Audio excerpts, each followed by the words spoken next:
This is lesson 5-5. Today we are going to do an introduction to limits. So it says, today you will follow the travels of Benny and Bertha Bug. With their help, we will look at graphs of rational functions and piecewise functions from a bug's eye view to help convey the important concept of limits in an intuitive way. Starting out here, it says, Benny starts at the point corresponding to x equals 6. Okay, so here's where x would equal 6. There's our 6. So that means this is Benny Bug right here. I'll show you which one he is. That's Benny. Okay, and it says he's moving along the graph to the left. And it asks, how high does Benny think he'll get as x gets closer to 3? So he's moving to the left. You can see here, this is where x is going to equal 3. So as he's moving along here this way, it looks like he is going to be at a height of probably, it looks like 3. So we'll say 3 there.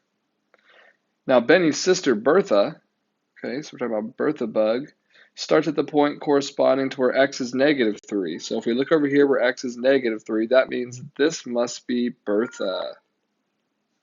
So Bertha is traveling uphill as well, and she's going in the direction to the right. And it says as she gets closer to 3, what height will she be at?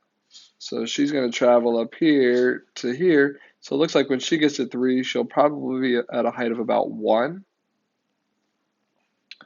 Okay, so our focus today here is going to be figuring out what our intended heights are going to be. So as you are following a path, just like Benny and Bertha Bug, okay, as you're following a path, how high will you get to be before you fall off?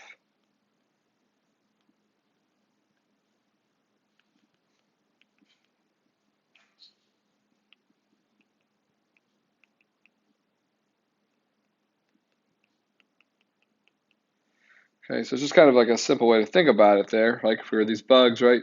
So Benny would be at a height of about 3 there before he would fall off, and then Bertha would be at a height of about 1 before she falls off. Okay, so for a function f of x, when we talk about limits, we are talking about the intended height of the function at a particular value of x. So some key things to think about there, right? We're looking at what our intended height will be, right? We're talking about our outputs. Okay, our answers are going to be outputs or y values, right? So we're thinking, what's the intended height or what's the intended output of the function at a particular value of x? So as we follow the function in towards an x value, what y value are we approaching? Just another way to word it. So here is the notation for a limit. Okay, so you're going to see something like this. It's going to say, you're going to have an LIM, which stands for the limit, and then you'll see underneath it there, it'll have a little x, and then the x will have an arrow pointing towards some value. Okay, so what that means right here is as x approaches some number, right? Some number a. That's what the little arrow is signifying as x approaches whatever value that a would be, whatever number we put in there. And then we have our function, and then that would equal L. So what is all of this? Okay, so if we were going to kind of write out what this is saying here, this would say the limit as x approaches some number a of f of x, it would equal our limit value. Okay, so we'll write that out for your notes so you just have it there. So the limit as x approaches a, right? So a could be whatever number it is, right? Of our function f of x.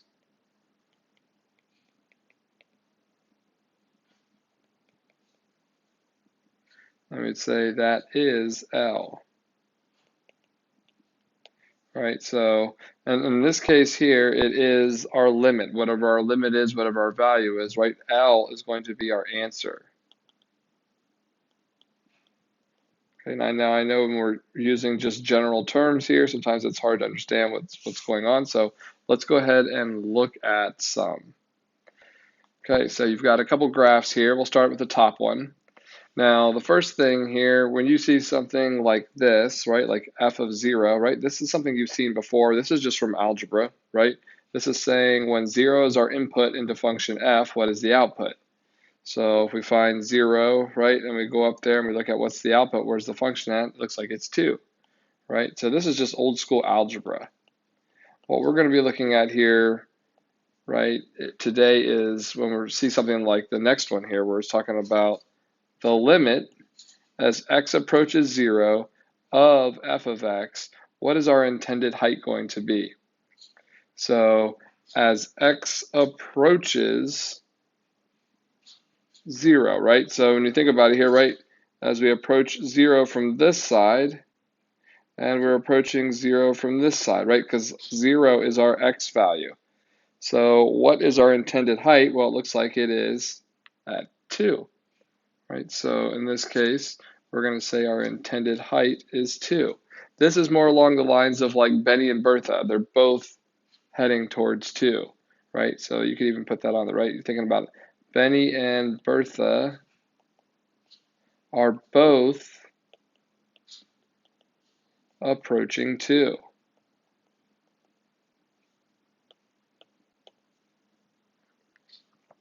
Now, going back to the next one here, it says f of 2. What is the output when x is 2? Well, if we look here, right, here's where 2 is. This is, this line here. And we have an open circle and a closed circle. So what's the actual output when x is 2? Well, it's going to be, right, this value up here. So that is going to be a value of 3, right? That's our height. So f of 2 equals 3 because we have that 0.23 on our graph. Now, when it asks what is the limit as x approaches 2 of f of x, then we have to follow our graph, both coming in from the right side and coming in from the left side. Where do we end up at there? Well, that would be 1. So our intended height of our graph is 1. So our limit, we're following the graph, looking at where it's going to be at that value. Okay, when we're talking about just inputs and outputs there, right, we're actually looking at where is the point. All right, so looking down below, we have another function here. This is g of x, and it says, what is the limit as x approaches 0 of our function g of x? So as x approaches 0, that means our function, we got to look at, right, it's coming from the left. As it gets to 0, it looks like it's at 4. And the same thing on the right, as it approaches 0, looks like we're going to probably be up at output of 4. Now down below it says limit as x approaches 2 of g of x. Okay, so this one's a little different, so make sure you're focused here, right? As we approach 2 from the left side, it looks like we're going to be up here at 2. And as we approach it from the right side, it looks like we're going to be at -1. So since both of these are in different places, right, it doesn't have a consistent place that it's going to be at. So in this case, the limit does not exist.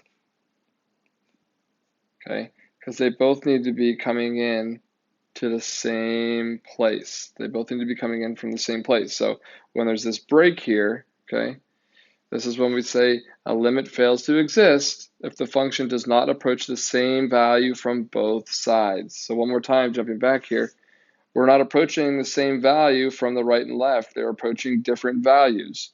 So when we approach from different values, okay, that means that we would end up, Benny and Bertha would be at different heights, right?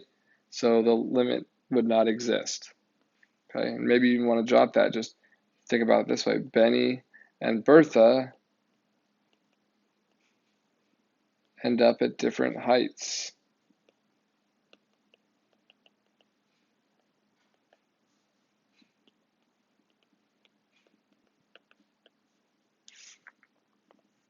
Now, if the limit does not exist, it will sometimes be useful to examine the limit from one side, right? We can actually focus in on just part of the graph or one side of it versus the whole thing. So what I mean by that is this. We would say our limit as x approaches a, right? And then you might see something like this, a little plus sign up here, okay? So when you see something like that, right, this would be like saying the limit as x approaches a, that little plus sign, right? That means we're going to be approaching it from the positive side or the right. So this just basically means the limit as x approaches a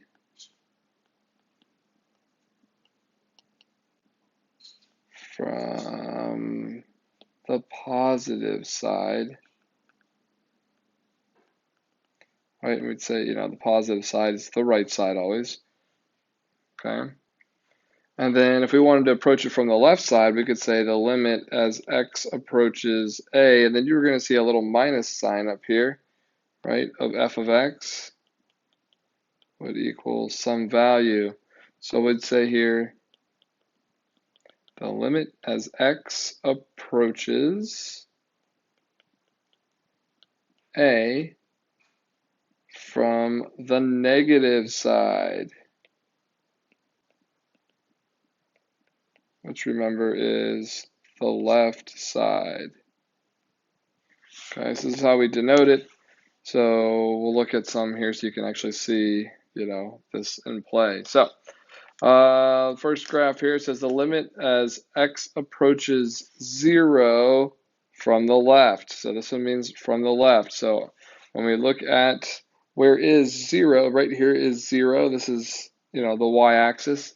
So as our graph approaches it from the negative side or from the left, right, it looks like we are going to be at -4. The second one says the limit as x approaches 0 from the positive side. So let's go onto the right side of our graph, right? And we're tracing it as we get closer to 0. Bam, here's where we end up. It looks like we're at +2 on that one. And then it says the limit as x approaches 0, right? This one doesn't say right or left, so that means it's both of them there. Well, remember, from the left side, it's going to be hitting down here. From the right side, it's going to be hitting up here. And since they don't meet at the same spot, right, we would say that the limit does not exist. Okay, this one here says the limit as x approaches 2 from the negative side. So, right, here's where 2 is.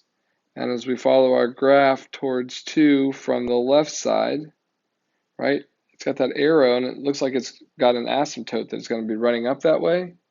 So therefore we could say that it's going to go up forever. So we could say the limit is going to be +infinity. And as we approach from the right side on that next one, right, as we approach +2 on our x-axis, it looks like we are going to be straight up out there again. And so this one would also end up being +infinity. And then if we were going to compare both of them there, right, there would be just no positive or negative sign. So this one has a positive, this one has a negative. When there's no sign, it means from both sides. And since they're both going up towards +infinity, on this one we can go ahead and say that the limit would be +infinity. Okay, now it says given g of x is equal to 2x plus 4 over x plus 3, it says rewrite g of x in our graphing form and then graph it. Okay, we can do that. Right, just remember our g of x is going to equal 2 times, and let's just go ahead and throw that x in parentheses, plus 4, and then we're over x plus 3. So remember, we have this in the bottom, we need that in here too, so we're going to have to add 3 in there. So we have 2 times the quantity of x plus 3 plus 4, right, which that's really the same thing as 2x plus 6. So we need to subtract a 6 to balance out this 2 times 3. That should be over x plus 3. So we've got 2 times the quantity of x plus 3 over an x plus 3. And then 4 minus 6 would be negative 2, so minus 2 over x plus 3. And then this is nice because these are going to cancel out. So our function g of x is going to be a negative 2 over x plus 3 plus 2. And now we can simply take that and graph it, right? So when you think back to this graph, right, we have that x plus 3 and then that plus 2. This means we're going to be shifted to the left 3 and up 2. Let's go ahead and put our asymptotes on there, right? So back 3, up 2. Let's go ahead and put our little crosshairs, and then we can go ahead and put in our 2 asymptotes.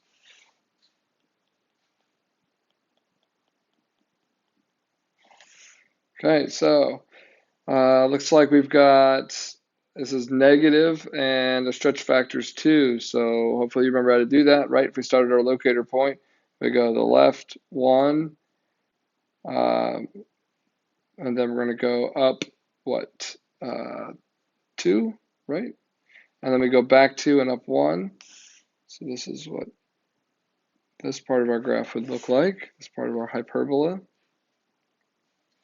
And then we're going to go to the right 1 from the locator point and down 2. And then we're going to go right 2 and down 1. And now we can take it and connect these ones. So now that we have our graph, right, we can go ahead here and let's jump across. It says they want us to find these limits. So we're going to find the limit as x approaches negative 2 of g of x. So as x approaches negative 2, which is going to be right here, looks like as we approach it from the right side, right, it's going to be at 0. And as we approach it from the left side, it's going to be at 0. So we can go ahead and say there that that one would be 0. Let's look at the one right below it here, right? So the limit as x approaches negative 4 of g of x. Well, let's go ahead here and find negative 4. Here is where that graph has a negative 4 for the x value. And then as we approach it from either side there, it looks like it's actually at a height of 4 as well. So we'll go ahead and put in our 4. Okay, so the limit as x approaches negative 3 of g of x. So as x approaches negative 3, right? Negative 3 is where our asymptote is. So it looks like this part's going down, this part's going up. So they're not going to the same location, which means that the limit does not exist. But then the next one says limit as x approaches negative 3 from the positive side or from the right side. Whoops, went the wrong way. So as x approaches negative 3 from the right side, right, looks like we're going to be headed down forever, so that would be a negative infinity. And then the limit as x approaches negative 3 from the left side. It looks like it's going up that way, so we would end up saying that is going to be positive infinity. And that should be about it. So hopefully this helps you get through it. If you have additional questions, make sure you reach out. Thanks for watching.